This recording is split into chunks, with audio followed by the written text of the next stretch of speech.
اعوذ باللہ من الشیطان الرجیم بسم اللہ الرحمن الرحیم وبہ نستعین وصلی اللہ علی محمد وآلہ طیبین الطاہرین۔ بقیع ایک ایسی خالی جگہ کو کہا جاتا ہے کہ جہاں پر مختلف نوعیت کے درخت کھڑے ہوئے ہوں۔ مدینے کے اطراف میں کئی جگہ کو بقیع کہا گیا ہے، جیسے بقیع الزبیر، بقیع الخبجبہ یا بقیع الغرقد۔ چونکہ یہاں پر مختلف قسم کے درخت تھے، اس لیے ان کو مختلف نام سے بقیع کہا گیا ہے۔ لیکن بقیع الغرقد ایک ایسی جگہ کو کہا جاتا ہے کہ جہاں پر خاردار درخت ہوں، جھاڑیاں ہوں، ایسی جگہ کو بقیع الغرقد کہا گیا ہے۔ غرقد خاردار درخت کو کہا جاتا ہے۔ جس وقت رسول اسلام صلی اللہ علیہ وآلہ وسلم نے مکے سے مدینے کی طرف ہجرت کی تو پہلی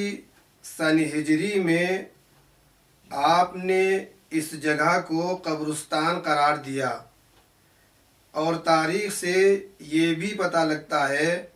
یہ بھی معلوم ہوتا ہے کہ رسول اسلام صلی اللہ علیہ وآلہ وسلم نے اس جگہ کو بعض لوگوں کے لیے ہدیہ کیا، جنہوں نے وہاں پر سائبان درست کیے اور گھر بھی بنائے۔ اگرچہ بعد میں وہ گھر اور وہ سائبان ان خاندان سے متعلق مردوں کے دفن ہونے کی جگہ قرار پائے۔ جو بقیع الغرقد ہے، اس کو جنت البقیع کہا جاتا ہے، اور اس میں سب سے پہلے دفن ہونے والے حضرات مہاجرین میں سے عثمان بن مظعون ہیں، اور انصار میں سے اسد بن زرارہ ہیں۔ عثمان بن مظعون رسول خدا صلی اللہ علیہ وآلہ وسلم کے صحابی ہیں، جن کو جب آپ نے جنت البقیع میں دفن کیا تو آپ کی قبر پر پتھر نصب کیا، جس کو مروان بن حکم نے اپنے زمانے میں ان کی قبر سے ہٹا کر عثمان بن عفان کی قبر پر نصب کر دیا، اور اس دیوار کو بھی ہٹا دیا گیا کہ جو بقیع الغرقد یا جنت البقیع کے بیچ میں اور یہودیوں کے قبرستان کے بیچ میں واقع تھی۔ تاریخ میں یہ بات مسلم ہے کہ عثمان بن مظعون کو جنت البقیع میں دفن کیا گیا، اور عثمان بن عفان کو یہودیوں کے قبرستان میں دفن کیا گیا، جس کو حشر کوکب کہا جاتا ہے۔ جنت البقیع میں دیگر بہت سی عظیم الشان ہستیاں دفن ہیں، جن میں 4 امام بھی ہیں۔ حضرت امام حسن علیہ السلام، حضرت امام زین العابدین علیہ السلام، حضرت امام محمد باقر علیہ السلام، اور حضرت امام جعفر صادق علیہ السلام۔ تو اس کے انہدام کی تاریخ دوسری مرتبہ جو اس کو منہدم کیا گیا ہے وہ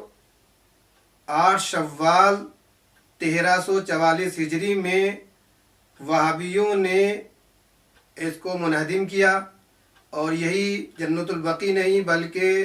مکے میں جنت المعلیٰ کو بھی منہدم کر دیا گیا، مسمار کر دیا گیا، اور وہاں پر جو قبے تھے، گنبدیں تھی، ان کو بھی